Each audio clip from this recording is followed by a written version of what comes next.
Mana ulug' shodiyonadan yig'ilib turgan ekanmiz. Kelin-kuyovlarimiz davraga taklif qilishdan oldin men bir xalq bilan hisob-kitob qilib olishim kerak. Bu onangi eshak sikir qishloqda bolalar to'y boshlandi deguncha davron qaraganday bosib ketadigan kishikaylar. Bu bolalarning ota-onasi yo'qmi yo'q to'ymatlardi. Ota-onasiga aytingizlar, bolalarni jishtirotsin o'zi olib borib hammasini nafsam etib kelamayasiz sizga.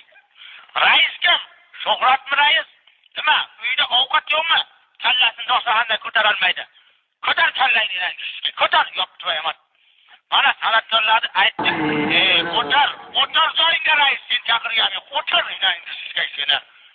Ha, mana Otabek Mo'minov menga qara. O'zi to'rtta qo'shiqda normanga o'talmaysan. Yana chilpinlaganingga o'layman. Dababishni qilib bugun ertalabgacha aytmasang, seni ham inayin o'g'amiga urveraman inayin seni. Ye? Menga qara. O'zi Toshkentdan san'atkor aytsak bo'lardi. Senga non deb chaqirdik, non bo'lsin deb chaqirdik. Yo'q, to'ymas, tushunyapsanmi yo'qmi sen? Inangni shukay. Ha, xo'p, mayli. San'atkorlarga hozir navbatni beramiz-da, Usratiningni, meni diskingni hammasini qo'sh. Kelin-kuyovlarimizni Shohrux Repperni balanda taronasi sadolari ostida davraga taklif qilmasak, kelin-kuyovlarni ham inas nomiga urveraman inasini sizga.